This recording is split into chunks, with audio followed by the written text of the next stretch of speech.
বিড়াল রাস্তা কাটলে গাড়ির চালক একটুক্ষণ অপেক্ষা করে তারপর যান। বিড়াল রাস্তা পার করে চলে গেলে পথ চলতি মানুষও কিছুক্ষণ দাঁড়িয়ে যান। এই প্রথা চলে আসছে সেই কোন যুগ থেকে। কিন্তু শুধুই কি কুসংস্কার? এর পেছনে থাকা বৈজ্ঞানিক কারণগুলো জানেন কি? আগেকার দিনে গরুর গাড়ির প্রচলন ছিল, আর গরুদের সামনে দিয়ে বিড়াল গেলেই তারা অস্থির হয়ে পড়ত। গরুদের শান্ত করতে চালককে কিছুক্ষণের জন্য গাড়ি থামিয়ে দিতে হতো। সেই রেওয়াজই নাকি পরবর্তীকালে কুসংস্কারে পরিণত হয় এবং সেই থেকেই নাকি যে কোনো গাড়ির সামনে দিয়ে কালো বিড়াল গেলেই গাড়ি থামিয়ে দেওয়ার রীতি শুরু হয়। রয়েছে আরও কারণ। বিড়াল জাতীয় ছোট প্রাণীদের সাধারণত অন্যান্য বড় প্রাণী বা মানুষ তাড়া করে। এর ফলে তারা এক জায়গা থেকে অন্য জায়গায় ছোটাছুটি করে। তাই বিড়াল রাস্তা পার করার পর একটু দাঁড়িয়ে গেলে ওই প্রাণী বা মানুষের সঙ্গে ধাক্কা লাগার সম্ভাবনা কমে যায়। সেখান থেকেই শুরু হয় বিড়াল রাস্তা পার করলে দাঁড়িয়ে যাওয়ার প্রবণতাটা। জ্যোতিষশাস্ত্র অনুসারে রাহুকে অশুভ গ্রহ মানা হয়। রাহুর প্রভাবে জীবনের দুর্ঘটনার যোগ আসতে পারে। বৈদিক জ্যোতিষ অনুসারে বিড়াল রাহুর বাহন। এই কারণেই বিড়াল পথ কাটলে তা অশুভ বলে মনে করা হয়, কারণ বিড়াল পথ কাটছে মানে সেখানে রাহুর প্রভাব রয়েছে। শাস্ত্র মতে কালো রং শনিদেবের রং। জ্যোতিষশাস্ত্র অনুসারে কালো বিড়াল রাস্তা কেটে যাচ্ছে মানে শনিদেব হয়তো আসন্ন বিপদের সংকেত দিচ্ছেন।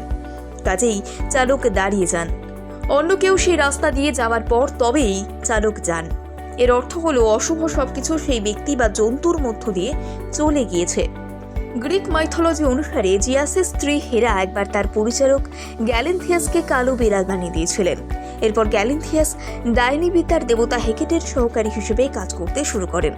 তবে থেকেই নানা সংস্কৃতিতে কালো বিড়ালকে অশুভ হিসেবে বিবেচনা করা হয়।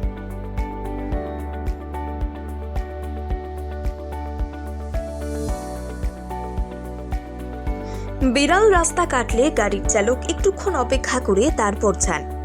বিড়াল রাস্তা পার করে চলে গেলে পথ চলতি মানুষও কিছুক্ষণ দাঁড়িয়ে যান। এই প্রথা চলে আসছে সেই কোন যুগ থেকে। কিন্তু শুধুই কি কুসংস্কার? এর পেছনে থাকা বৈজ্ঞানিক কারণগুলো জানেন কি? আগেকার দিনে গরুর গাড়ির প্রচলন ছিল, আর গরুদের সামনে দিয়ে বিড়াল গেলেই তারা অস্থির হয়ে পড়ত। গরুদের শান্ত করতে চালককে কিছুক্ষণের জন্য গাড়ি থামিয়ে দিতে হতো। সেই রেওয়াজই নাকি পরবর্তীকালে কুসংস্কারে পরিণত হয় এবং সেই থেকেই নাকি যে কোনো গাড়ির সামনে দিয়ে কালো বিড়াল গেলেই গাড়ি থামিয়ে দেওয়ার রীতি শুরু হয়। রয়েছে আরও কারণ। বিড়াল জাতীয় ছোট প্রাণীদের সাধারণত অন্যান্য বড় প্রাণী বা মানুষ তাড়া করে। এর ফলে তারা এক জায়গা থেকে অন্য জায়গায় ছোটাছুটি করে। তাই বিড়াল রাস্তা পার করার পর একটু দাঁড়িয়ে গেলে ওই প্রাণী বা মানুষের সঙ্গে ধাক্কা লাগার সম্ভাবনা কমে যায়। সেখান থেকেই শুরু হয় বিড়াল রাস্তা পার করলে দাঁড়িয়ে যাওয়ার প্রবণতাটা।